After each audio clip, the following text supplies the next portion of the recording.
Assalamualaikum warahmatullahi wabarakatuh. Alhamdulillahirrabbilalamin. Mari kita panjatkan puji dan syukur kita atas kehadirat Allah Subhanahu wa Ta'ala, yang mana kita masih diberikan nikmat kesehatan dan nikmat kebahagiaan. Yang saya hormati Bapak Dr. Edi Supriyatno MPD selaku dosen pembimbing. Perkenalkan, nama saya Cici Mustika Purba, NPM 24020400026 dari Fakultas Keguruan dan Ilmu Pendidikan, Program Studi Pendidikan Bahasa Indonesia kelas A1. Pada kesempatan kali ini, saya akan menyampaikan pidato singkat yang berjudul Bullying di Lingkungan Sekolah. Seringkali kita lihat di zaman sekarang, anak kecil maupun remaja yang melakukan pembulian satu sama lain. Bullying bukan hal yang dapat dijadikan lelucon ataupun candaan. Bukan pula bagian normal dari tumbuh dewasa. Bullying adalah masalah yang sangat serius dan berbahaya jangka panjang bagi para korban. Bullying adalah tindakan menyakiti orang lain secara fisik, verbal, maupun emosional. Tindakan ini dapat terjadi di mana saja, termasuk di sekolah. Bullying menjadi masalah besar akhir-akhir ini karena para pelakunya adalah anak sekolah. Sudah terdapat 141 korban kasus pembulian di Indonesia.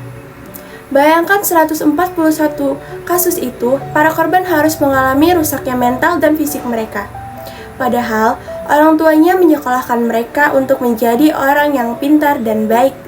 Dari mana sikap bullying itu bisa muncul? Sekolah tidak pernah mengajarkan atau mengedukasi siswa untuk stop melakukan bullying. Bullying dapat berupa ejekan, hinaan, ancaman, atau kekerasan fisik, dan bahkan pelecehan seksual. Dan hal ini dapat membuat para korban merasa minder dan sedih. Penyebab adanya sikap bullying ini dikarenakan dari beberapa faktor. Faktor yang pertama adalah keluarga. Bullying bisa disebabkan oleh pola asuh yang tidak sehat, seperti terlalu keras kepada anak terlalu dibebaskan, atau kekurangan kasih sayang. Anak-anak yang berasal dari keluarga yang sering bertengkar atau melakukan kekerasan juga lebih berisiko melakukan bullying. Yang kedua adalah lingkungan.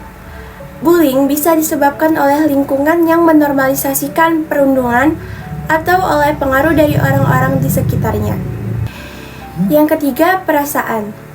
Bullying bisa disebabkan oleh perasaan rendah diri, cemburu, atau keinginan untuk diterima dalam pergaulan. Yang ketiga, game online. Penggunaan game online yang tidak dibatasi bisa disalahgunakan untuk melakukan bully seperti hinaan, ejekan, atau hujatan. Yang keempat, ketidakseimbangan. Bullying bisa disebabkan oleh ketidakseimbangan antara pelaku dan korban, seperti ukuran badan, fisik, kepandaian komunikasi, gender, atau status sosial. Yang terakhir, pernah menjadi korban bullying. Bullying bisa disebabkan oleh pengalaman pribadi menjadi korban. Bayangkan bagaimana rasanya menjadi seorang anak yang takut pergi ke sekolah setiap hari. Bayangkan perasaan terisolasi, tidak berdaya, dan putus asa yang dirasakan oleh korban bully. Ini bukanlah pengalaman yang harus dialami oleh siapapun. Dampak bullying bagi korban sangatlah besar. Korban bully dapat mengalami depresi, kecemasan, penurunan prestasi belajar, bahkan hingga bunuh diri. Oleh karena itu, bullying harus segera dihentikan. Untuk menyelesaikan permasalahan ini, apabila teman-teman melihat atau mendapatkan perilaku buruk tersebut, segeralah melapor kepada orang tua atau guru. Selain itu, teman-teman juga harus waspada dan peka dengan keadaan lingkungan sekitar. Marilah kita bersama-sama menciptakan lingkungan sekolah yang aman dan nyaman bagi semua orang. Sekolah yang bebas dari bullying. Ingatlah, bullying adalah luka yang tak kasat mata, luka yang dapat meninggalkan bekas seumur hidup.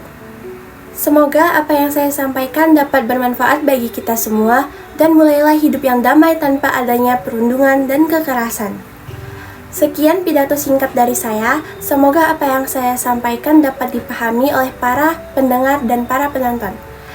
Assalamualaikum warahmatullahi wabarakatuh.